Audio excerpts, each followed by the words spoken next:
Assalamualaikum. Hai semuanya. Welcome back to my channel. Yang baru ke channel aku, hai. Welcome to Necha Chen channel. Aku buat video haul setiap minggu, setiap Sabtu. Weekdays aku buat random video. Ini antara konten aku yang terbaru. Aku letak cerita, bukan cerita seram saja. Mungkin aku kasih masuk cerita yang lain juga, tapi masa sekarang aku ada cerita seram sajalah yang aku mau share dengan kamu. Tapi kalau kamu takut, kamu boleh cek di playlist aku sudah susun. Kalau kamu suka haul video tu, aku sudah susun. Kamu jangan risau, okay? Skip video ini kalau kamu takut. Ini sekadar perkongsian saja. Atau kamu boleh dengar suara aku saja. Kamu tidak payah tengok ni video. Kamu jangan risau, aku dah letak jump scare di video aku. Sebab aku pun tidak suka tengok cerita yang ada jump scare punya gambar. Sebab aku takut nanti aku umban handphone aku. Dan yang sudah support ni channel, thank you very much. Yang dari awal sampai sekarang masih lagi setia tengok video aku. Thank you. Ini minggu aku rajin sikit lah upload video bukan setiap hari lah, tapi rajin daripada yang biasa. Biasa aku upload video 1 minggu 1 kali. Tapi ni kali aku upload video aku berkali-kali. Okey, kita start cerita lah. Okey, ni cerita masa kami naik Gunung Kinabalu.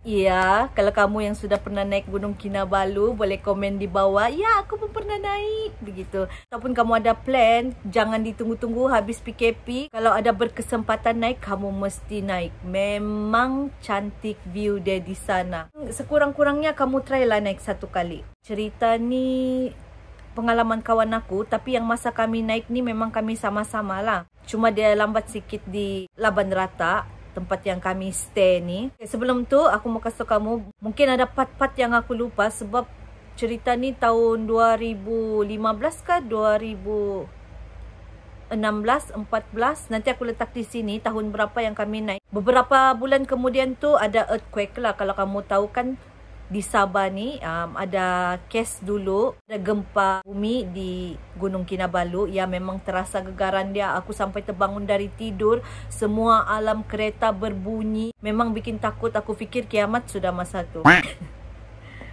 Takut kan, mengingatkan dosa-dosa, belum sempat bertaubat lagi. Tentulah fikiran aku. Okey, jadi macam biasalah, kami semua sudah start briefing. Kami kena bagi tahu jangan buat itu, jangan buat ini bila naik gunung nanti. Sebab ialah kita kan di tempat orang, jadi kita kena jaga adab kita. Aku tiada pengalaman apa-apa di sana. Aku punya perjalanan naik ke Gunung Kinabalu sampai ke puncak memang smooth saja. Ada part yang di mana aku time tu aku lupa sudah. Tiba-tiba handphone aku tidak dapat berfungsi. Masa tu aku terpisah dari husband aku. Sebab masa tu husband aku sakit kaki dia. Jadi aku satu orang yang teruskan perjalanan. Kenapa aku teruskan perjalanan? Sebab kami kena pesan tidak boleh berhenti-berhenti. Kalau berhenti berjalan pun sekejap saja sebab kaki akan jadi krem. Jadi kalau krem nanti kita susah mau teruskan perjalanan. Jadi aku teruskan saja perjalanan. Lepas tu husband aku dia kejarlah aku dari belakang. Begitulah ceritanya. Sampai aku di tempat yang kami stay tu, aku lupa nama dia, nanti aku letak di sini. Barulah handphone aku tu dapat berfungsi. Aku dah tahu apa masalah sebab handphone aku tiada masalah. Tiba-tiba masa yang aku di sana, handphone aku bermasalah. Memang kapal terbang limpas. Kalau kamu mau tahu, untuk naik ke Gunung Kinabalu ni, dia ada 2 trail. Satu kena panggil Tim Pohon, satu Mensilau. Tapi Mensilau sekarang dia sudah tutup sebab sana yang paling teruk yang masa earthquake tu. Jadi sekarang yang aku tahulah, setahu aku kita kena naik melalui dari Tim Pohon. Tapi kalau siapa yang sempat lalu dari Mensilau, memang dia punya view sangat-sangat cantik. Cantik betul. Nanti aku letak gambar-gambar aku yang masih ada, yang aku ada simpan. Tapi aku punya muka aku kasih blur sebab di sana masa tu aku belum bertudung lagi. Okey? Jadi yang masa kami naik tu, kawan aku ni naik. Masa yang dia naik tu dia memang lambat sampai di Laban Rata. Sebab dia jalan berhenti-berhenti kan. Relax lah.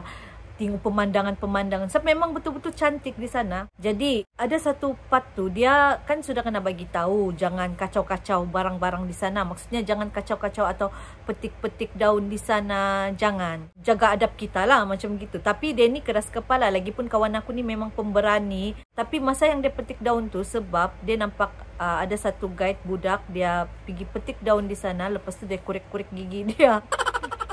Jadi dia ikutlah. Dia petik bukannya satu. Dia petik sepanjang jalan dia tu. Aku lupa sudah nama-nama tempat yang dia limpas tu. Aku cerita saja. Jadi dia limpas ada satu tempat tu. Dia dengar bunyi orang berjalan di belakang dia. Baru panggil dia. Shh, shh. Macam tu.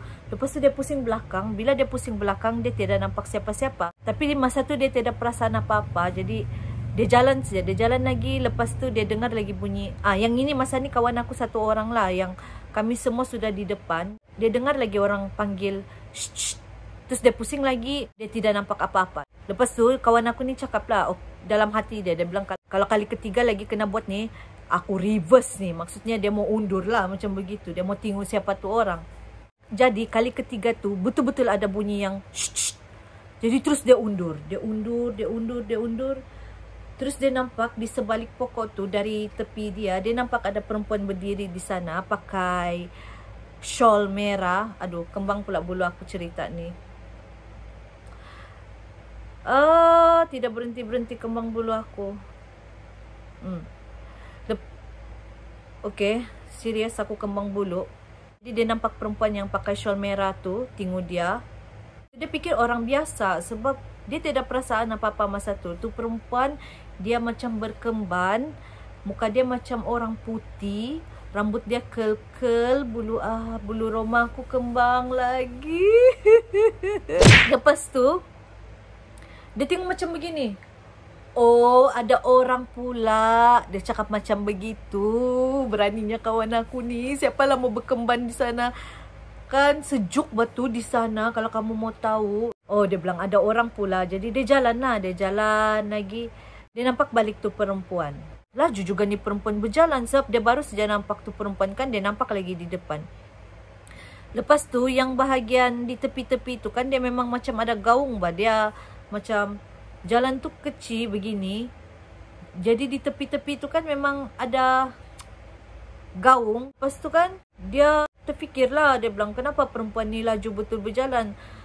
Dia terfikir juga oh mesti ni orang kampung ni. Jadi dia memang tahu ni jalan di sini ni. Mungkin ada jalan lain lagi dia jalan.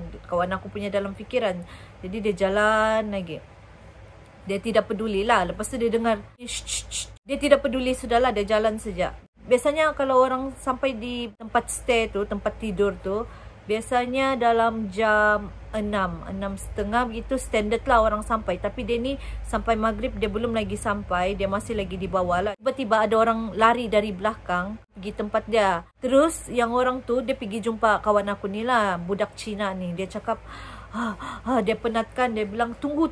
Dia bilang mari kita sama-sama jalan. Macam begitu kan. Boleh saya ikut kau dia bilang. Ada lagi lah. Ada orang punya dialog aku lupa sudah. Tapi itu budak Cina mau ikut dia lah. Jadi kawan aku ni okey lah. Ada juga kawan dia jalan kan. Jadi diorang ni sama-sama jalan. Lepas tu diorang jalan. Diorang jumpa lagi satu lelaki Jepun. Orang tua sudahlah. Umur dia dalam 74. Sebab itu lelaki Jepun dia bagi tahu umur dia 74 tahun. Terus dia kasih cerita lah. Dia bilang setiap tahun dia akan fly ke Malaysia. Pergi Sabah untuk naik Gunung Kinabalu ni. Tapi dia sudah cakap kalau ada sampai masa dia nanti dia tidak dapat naik. Sudah dia akan stop dan dia tidak akan datang lagi pergi Malaysia lah. Sebab dia punya tujuan untuk ke Malaysia untuk naik gunung saja. Jadi orang tua Jepun ni dia cakap lah ini mungkin paling last sudah tidak dapat sudah naik. Kawan aku ni cakap lah. Dia bilang marilah sama-sama naik pergi atas. Tapi itu lelaki Jepun dia reject. Dia bilang dia tidak mau. Oleh sebabkan kawan aku ni baik hati. Dia tidak mau kasih biarlah tu orang tua. Nanti dia ada apa-apa kan. Sudahlah. Tiada guide di sana yang masa dorang naik tu. Jadi dorang bawa juga. Dorang tunggu juga tu orang tua Jepun tu berehat. Habis berehat. Lepas tu dorang sama-sama jalan. Masa dorang jalan lagi. Dorang jumpa lagi. Sorry guys, masa aku edit video ni, aku perasan video ni terlampau panjang. Jadi aku kasih shortcut saja. Sepanjang dorang berjalan ni, kawan aku jumpa jumpa-jumpa orang yang masih belum sampai lagi lah. Jadi dorang ada 7 orang sekarang ni dalam perjalanan mau menuju di tempat kami menginap tu lah, Laban Rata. Jadi ini macam movie sudah, sebab petualang 7 orang menuju ke Laban Rata. Yang 6 orang aku tidak tahu nama kecuali kawan aku, tapi nama kawan aku kasih rahsia. Jadi aku bikin gelaran dorang Yang first budak lelaki Cina yang kejar kawan aku, kedua lelaki Jepun, ketiga perempuan Cina menangis. Kenapa aku kasih gelar dia perempuan Cina menangis? Sebab ada part yang dia menangis gara-gara dia penat sudah mau continue tu naik ke Laban Rata. Sebetulnya aku panggil dia perempuan Cina menangis. Keempat kawan aku, kelima lelaki pejabat. Kenapa aku panggil dia lelaki pejabat? Pasal dari cerita kawan aku, dia naik gunung guna baju pejabat. Part ni kamu ingat tak? Sebab ada beberapa dorang yang ada cerita dorang di dalam sini. Yang 2 orang lagi, dorang kan ada 7 orang. Yang 2 orang tu aku ndak ingat lah, 5 orang saja yang aku ingat. Kasih tinggal yang bahagian-bahagian scene ada cerita lagi lah, yang cerita kawan aku ni. Sebab nanti cerita ni terlampau panjang, aku takut sampai 1 jam. Jadi aku cuba kasih shortcut saja, kasih simple ni cerita. Jadi yang satu kawan Cina ni, yang Cina perempuan menangis tu, dia cakap, dia bilang dia mau rehat. Bolehkah kita take 5? Dia bilang dia mau rehat 5 minit lah. Jadi diorang semua berehat lah. Semua duduk di atas batu, diorang ada tongkat. Diorang ada tongkat yang biasa kalau kita naik gunung tu kan, ada tongkat tu. Semua berehat macam begini. Diorang tertidur di sana. Jadi yang kawan aku ni, dia tiba-tiba terbangun sebab dia dengar bunyi harimau di sebelah telinga dia. Kan diorang di dalam hutan. Dia dengar bunyi harimau, gitu mengaum. Jadi dia terkejut sekali kan. Diorang masa diorang take 5 tu, diorang berehat. Dalam jam 6 kalau aku dah silap dia punya cerita. Aku minta maaf kalau ada cerita ni tersalah. Terus tu masa yang dia terbangun tu pukul 9 lebih kah macam gitu. Jam 9 begitu. Terkejut lah. Kan diorang mau take 5 tapi diorang boleh tertidur sampai jam 9 malam. Waktu tu memang gelap sudah dalam hutan kan. Jadi kawan aku ni terkejut lah. Sebab gelap sudah, diorang tiada lampu yang headlight tu. Itu headlight tu penting tu. Kalau kamu naik gunung nanti, pastikan kamu beli yang headlight yang berkualiti. Itu headlight sangat-sangat penting. Kalau tidak, kamu tidak boleh nampak jalan. Dia kasih bangun lah. Dia ketuk-ketuk batu supaya kawan-kawan dia terbangun. Tapi diorang tidak terbangun juga. Last-last dia kasih goyang diorang punya tongkat tu supaya diorang terkejut macam begitu. Jadi terbangun lah. Terus yang perempuan Cina menangis tu dia cakap lah, aku nama dia perempuan Cina menangis lah, sebab itulah karakter dia yang first masa kita jumpa. Dia bilang, 5 minit sudah kah? Dia cakap begitu. Kawan aku ni, dia bilang, bukannya 5 minit sudah ni, jam 9 sudah sekarang. Semua orang terkejut. Kawan aku ni, dia sama yang Cina ni pergi cek jalan lah, gelap kan. Dia pergi cek jalan. Masa diorang cek jalan tu, itu jalan tertutup. Diorang rasa-rasa macam gelap kan, tiada headlight. Diorang rasa-rasa macam begini, macam ada satu dinding tanah menghalang jalan diorang.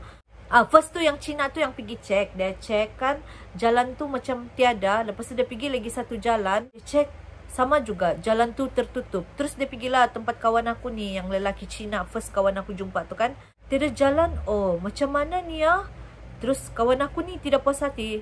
Dia pergi cek lah. Ya, itu jalan memang tertutup lah. Orang turun balik, pergi kumpulan diorang tu. Dia cakap, tiada jalan untuk pergi naik yang tempat menginap tu lah.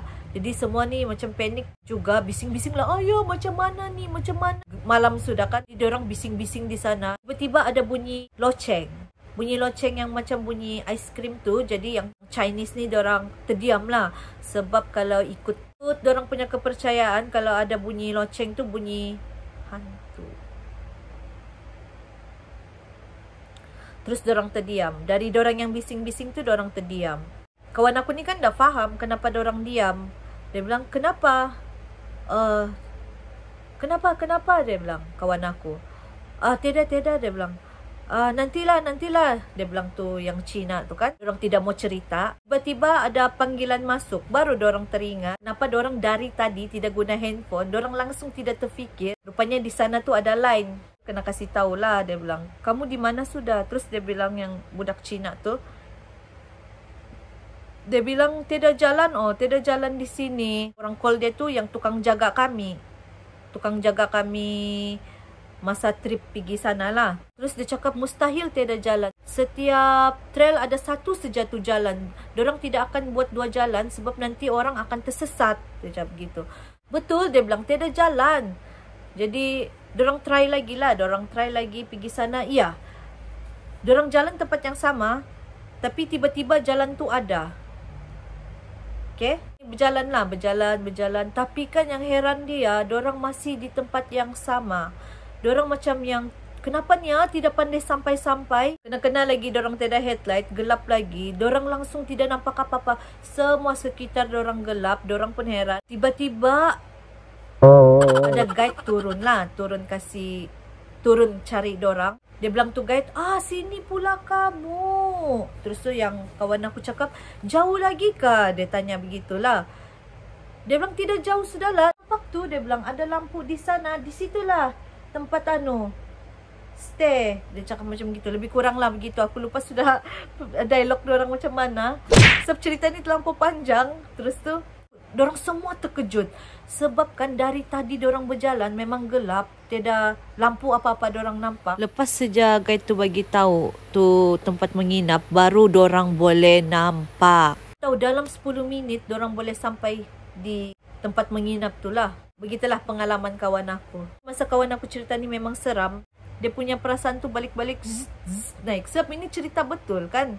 Selepas kami naik gunung tu, kawan aku ni ceritalah sama kawan dia di tempat kerja. Terus kawan yang satu ni dia cakap lah, kenapa kau tidak try Google the latest punya case di Gunung Kinabalu. Jadi bila kawan aku cek gambar tu perempuan, ya memang sama dengan yang dia nampak di sana. Masa yang dia nampak tu kan, sikit dia mau buang handphone dia sebab dia betul-betul terkejut. Begitulah perempuan yang dia nampak. Tapi kamu jangan try Google lah. Nanti malam kamu mimpi yang bukan-bukan. Jadi jumpa lagi di video akan datang. Oke, aku minta maaf kalau cerita aku tidak begitu komplit. Tapi ya ini sajalah yang aku boleh ingat. Oke, jumpa lagi di video akan datang. Bye. Assalamualaikum.